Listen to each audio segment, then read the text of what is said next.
नमस्कार आदाब दोस्तों, चलिए आज 7 जुलाई देश की बड़ी खबरें हम आपके सामने लेकर आ गए। सबसे पहली और बड़ी खबर आ रही है दोस्तों, आने वाले साल 2022 में 5 राज्यों के विधानसभा चुनाव से पहले उत्तराखंड की 70 विधानसभा सीटों का एक और ताजा सर्वे सामने आया है, जिसके आंकड़े यहां पर चौंकाने वाले हैं दोस्तों। बीजेपी को यहां पर बड़ा झटका लग सकता है। इसकी ताजा अपडेट हम आगे आपको बताएंगे, आंकड़े बताएंगे इस ओपिनियन पोल के। लेकिन उससे पहले एक और बड़ी खबर के बारे में हम आपको बताएंगे। यह खबर दोस्तों आ रही है महाराष्ट्र से, जहां पर शिवसेना ने एक बार फिर से बीजेपी को नसीहत देते हुए बड़ा ऐलान कर दिया है। क्या कुछ कहा है इस पर भी जानकारी देंगे। वहीं अगली बड़ी खबर में हम आपको बताएंगे दोस्तों, मोहन भागवत और करणी सेना के अंदर अब टकराव शुरू हो गया है। मोहन भागवत के मुसलमानों को लेकर के दिए गए बयान पर अब करणी सेना के नेता मोहन भागवत के खिलाफ हल्ला बोल चुके हैं। किस तरह से इस पर भी आगे हम आपको अपडेट देंगे। वहीं अगली बड़ी खबर आ रही कर्नाटक से। कर्नाटक के उप मुख्यमंत्री के बेटे की गुंडागर्दी यहां पर सामने आई है। एक किसान के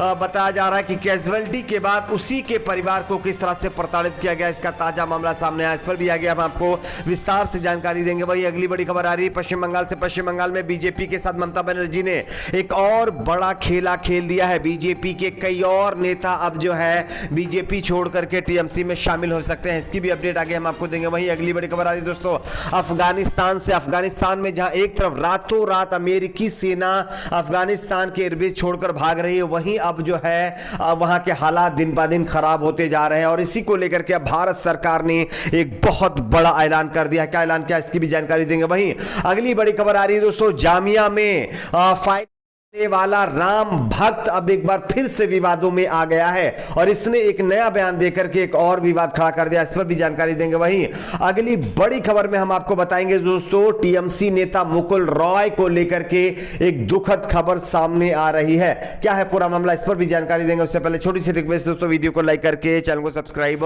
जरूर कर लीजिए। बात करते हैं पहली और बड़ी खबर की दोस्तों। जैसा कि आप सभी जानते होंगे, साल 2022 में कई ऐसे राज्य हैं जहां पर विधानसभा के चुनाव होने हैं, जिसमें जो है उत्तराखंड भी शामिल है। उत्तराखंड में जहां एक तरफ लगातार मुख्यमंत्रियों का बदलने का काम हो रहा है, वहीं बीजेपी का एक और इंटरनल सर्वे सामने आया है और इस सर्वे के आंकड़े बता रहे हैं कि बीजेपी का सुपड़ा इस बार जो है पश्चिम बंगाल के बाद उत्तराखंड में भी साफ हो सकता है। उत्तराखंड की 70 सीटों की बात करें तो बीजेपी को 17 सीटें भी मिलना मुश्किल दिखाई दे रहा है, जबकि यहां पर कांग्रेस पार्टी 50 से ज्यादा सीटें जीत सकती है और बची हुई सीटें अन्य पार्टी इसके खाते में जा सकती हैं। तो यह बड़ा उलटफेर उत्तराखंड की 70 सीटों पर आपको देखने को मिल सकता है। बात करते हैं अगली बड़ी खबर की। अगली बड़ी खबर आ रही है दोस्तों, उद्धव ठाकरे और बीजेपी के बीच बढ़ रही नजदीकियों के बाद अब शिवसेना ने एक बार फिर से बीजेपी को नसीहत देते हुए बीजेपी को बैकफुट पर ढकेल दिया है। आप इस खबर को देख सकते हैं दोस्तों।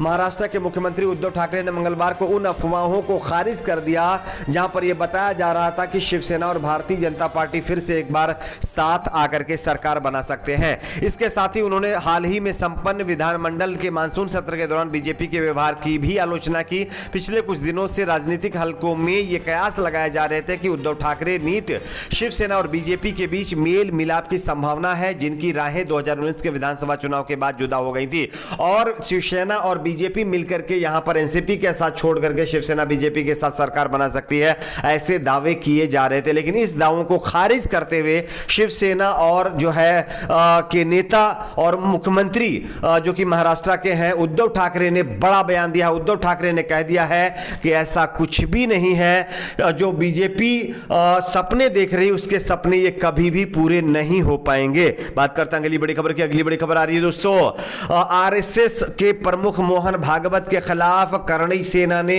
मोर्चा खोल दिया है। आप इस खबर को देख सकते हैं। रविवार को गुरुग्राम में हुई एक महापंचायत में बीजेपी नेता आमू ने कहा है कि अगर वे अपनी दाढ़ी काटना जानते हैं तो हम जानते हैं कि उनका गला कैसे काटा जाएगा।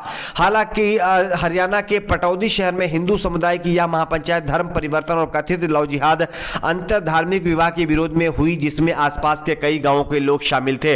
लेकिन जहां एक तरफ आरएसएस के प्रमुख मोहन भागवत ने यह कहा कि कोई भी अगर हिंदू ये कहता है कि इस देश से मुसलमानों को भगा दिया जाना चाहिए या उनको खत्म कर देना चाहिए तो वो हिंदू नहीं रहेगा। उसके विपरीत अब जो है करणी सेना के नेता लगातार अनाप शनाप बयान देते जा रहे हैं। इसमें बताया जा रहा है कि करणी सेना के नेताओं ने कहा है कि महापंचायत में मौजूद लोगों से अपील करते हुए कहा कि वो इन लोगों के खिलाफ एक प्रस्ताव पास करें, यानी कि मुसलमानों के खिलाफ एक प्रस्ताव पास करें ताकि उन्हें देश से बाहर फेंक दिया जाए और सभी समस्याएं अपने आप समाप्त हो जाएं। तो यह बयान देकर के एक बार फिर से कहीं ना कहीं मोहन भागवत का अपमान करनी सेना के जो नेता हैं जिनका नाम अमू बताया जा रहा है उन्होंने कर दी है, जिससे करनी सेना और आरएसएस आमने सामने आ गए हैं। बात करते हैं अगली बड़ी खबर की। अगली बड़ी खबर आ रही कर्नाटक से। कर्नाटक के उप मुख्यमंत्री के बेटे चिदानंद की कार से एक्सीडेंट में किसान की जहां एक तरफ कैजुअल्टी हो गई है, वहीं बीजेपी के नेता की दादागिरी भी देखने को मिल रही है। आप इस खबर को देख सकते हैं। जानकारी के मुताबिक कर्नाटक के उप मुख्यमंत्री लक्ष्मण सावदी के बेटे चिदानंद पर बड़ा आरोप लगा है। सोमवार शाम को उनकी कार का एक्सीडेंट हो गया था।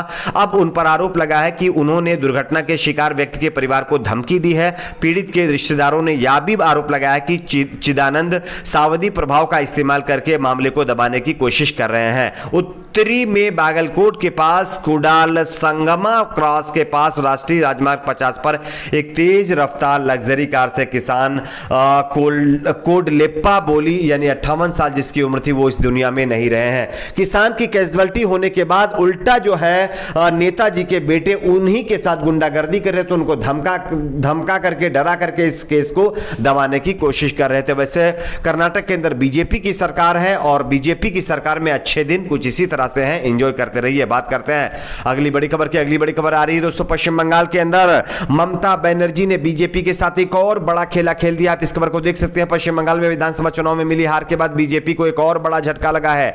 टीएमसी से बीजेपी में आए मुकुल रॉय वापस टीएमसी में चले गए। वहीं अब जानकारी मिल रही है कि मुकुल रॉय के साथी नेता जैसे कि दिलीप घोष और कुछ और ऐसे नेता हैं जो फिर से एक बार जो है टीएमसी में वापसी कर सकते हैं। जानकारी के मुताबिक एक बीजेपी विधायक सुनील सिंह ने सत्तारूढ़ तृणमूल कांग्रेस में उनके संभावित दल बदल की अटकलों की हवा दे दी है।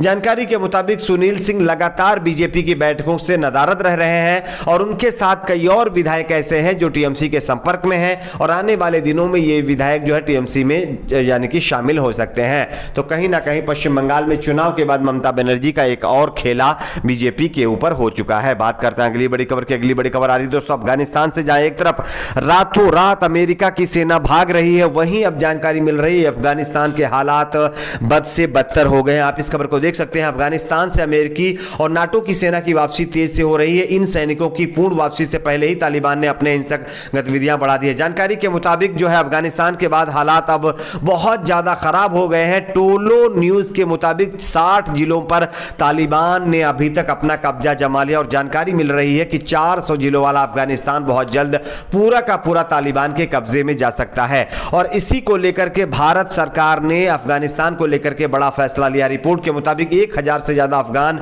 सैनिक भागकर पाकिस्तान जा चुके हैं। वहीं रिपोर्ट के मुताबिक तालिबान से भारी संख्या में लोगों का पलायन शुरू हो गया है और ऐसे में भारत सरकार लगातार बेहद करीब से स्थिति पर नजर रख रही है और रिपोर्ट है कि भारत सरकार अफगानिस्तान से भारतीय लोगों को बाहर निकालने की तैयारी शुरू कर चुकी है। बात करते हैं अगली बड़ी खबर की। अगली बड़ी खबर आ रही है दोस्तों जामिया में, जहां एक चलाने वाला राम भक्त को अब लगातार कुछ पॉलिटिकल पार्टी के नेता जो है ऊपर चढ़ाने की कोशिश कर रहे हैं। वहीं अब राम भक्त ने एक बार फिर से नया विवाद शुरू कर दिया है। द इंडियन एक्सप्रेस अखबार लिखता है कि राम भक्त ने भीड़ को उकसाया कि वे मुस्लिम महिलाओं को अगवा करे और आतंकी मानसिकता वालों को चेतावनी दी। युवक से जुड़ा एक कथित वीडियो सोशल मीडिया पर काफी वायरल हो रहा है जिसमें वो महापंचायत के दौरान बोल रहा है। आप खबर भी देख सकते हैं। बीते साल दिल्ली के विश्वविद्यालय जामिया मिलिया इस्लामिया के करीब सीए के खिलाफ प्रदर्शन कर रहे लोगों पर यानी गोली चलाने वाले एक युवक ने रविवार को हरियाणा के गुड़गांव में हुई महापंचायत में भाग लिया था और इसका नाम जो है राम भक्त जो अपने आप को बता रहा था वही था ये शख्स जो लगातार मुसलमानों को लेकर के फिर एक बार जो है जहर उगल रहा है। उसके बावजूद भी इन लोगों के ऊपर किसी तरह की कोई कार्रवाई नहीं हो रही है। बात करते हैं अगली बड़ी खबर की। अगली बड़ी खबर आ रही है दोस्तों टीएमसी नेता मुकुल रॉय को लेकर के दुखद खबर। आप इस खबर को देख सकते हैं। मुकुल रॉय की पत्नी अब इस दुनिया में नहीं रही दोस्तों। चेन्नई के अस्पताल में उन्होंने अंतिम सांस ली है। तो ये कहीं ना कहीं टीएमसी नेता मुकुल रॉय के लिए बड़ा झटका है। आपकी अपनी क्या राय नीचे कमेंट बॉक्स में जरूर बताइए। वीडियो को लाइक शेयर चैनल को सब्सक्राइब जरूर करें।